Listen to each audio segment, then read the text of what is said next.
Cars PH. Hello mga ka-China Cars. Ngayong araw ay i-review natin ang GWM Canon S-Lux 4x4. Tara! If you haven't subscribed yet, subscribe na para sa latest Chinese car release. 2.0-liter diesel engine with 8-speed ZF transmission na napaka-smooth ng shifting, pati sa pag-downshift. Ramdam mo na responsive ito. Minsan lang medyo feel mo na di ganon kabilis mag-accelerate, pero pag naka-launch na, malakas naman ang hatak niya. Enormous ang grille ng GWM Canon S-Lux. Puro chrome siya at may malaking Canon logo sa gitna. Mas prefer ko ito maging matte black sana tulad ng mga nakikita ko sa ibang bansa. Ang headlight ay simple design lang with DRLs na rin. Malakas din ang buga ng ilaw nito, which is common naman sa GWM vehicles na nagamit namin. I think pag lumabas yung 2.4-liter engine ng Canon, magiging better and mas malakas ang acceleration nito.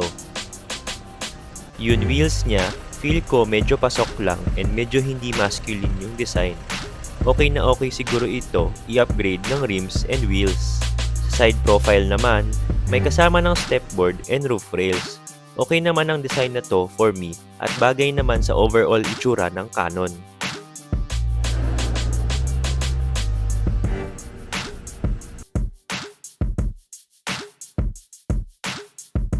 Sa likod naman, medyo typical design ng pickup pati yung ilaw. Pero may konting curve yung light sa loob which makes it unique. So kung makikita nyo, pag binaba natin tong pinto sa likod, magaan siya. Kasi hydraulic assisted siya. Itong pickup na to.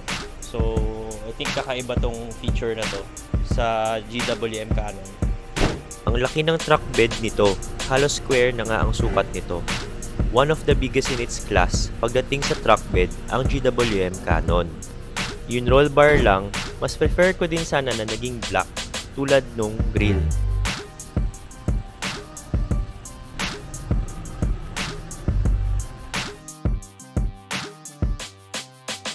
Sa steering naman, grabe sobrang lambot ng steering.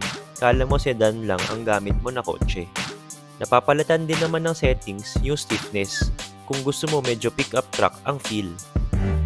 Yung infotainment system based sa GWM review ko, hindi kasing clear tulad ng H6, Aura at Jolion. Pero acceptable pa rin kasi responsive naman at hindi mabagal yung infotainment niya. Sa left side, meron controls ng instrument cluster at sa right side naman, ang controls ng cruise control saka infotainment. Meron na rin itong paddle shifters. Yung rear view mirror nito, meron na ring auto dim function. Sa loob, medyo may pagka-luxury rin ang dating ng seats at sidings dahil sa diamond pattern leather stitch ng upuan.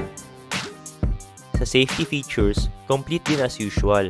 ADAS, brake assist, lane keep assist, plus 5-star uncapped safety rating pa.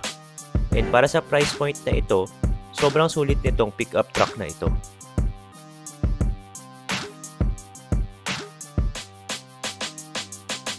Sa center console, nandiyan ang auto hold button, controls ng lightness ng steering wheel, driving modes, saka 4 low.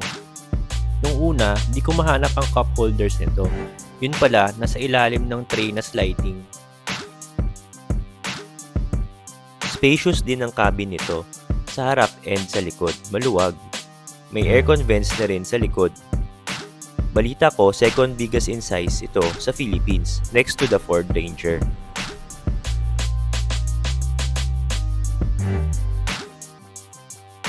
Bali, nandito ako sa second row seats ng GWM Canon. Sobrang komportable, malaki yung upuan, tapos naka-recline siya, hindi katulad ng ibang pickup na medyo tuwid yung upuan. So, okay dito sa likod. Yung isang feature na okay dito sa GWM Canon is pwede mo iakyat to yung upuan, tapos yan, pwede mo karga yung gamit.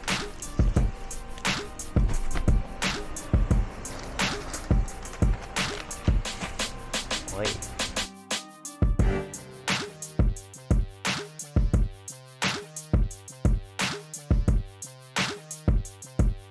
I think dapat i-consider itong GWM Canon S-Lux if naghahanap ka ng pickup truck na maraming features tapos budget-friendly pa. 10-year warranty or 1 million kilometer warranty sa engine and transmission. Sure na subok na rin ang quality ng GWM. Tapos kilala na rin ang GWM Canon sa ibang bansa tulad ng Australia. Sa China naman, kada dalawang pickup, 1 ay GWM. So 50% na market share halos GWM na. Kaya no need to worry na. It's time na for the Philippines to experience a more affordable pickup with full features na hindi tinipid. Kaya maybe your next pickup is a China pickup na siguro. What do you think mga ka-China cars? We would like to thank GWM Philippines for letting us experience this GWM Canon S-Lux 4x4 for a week.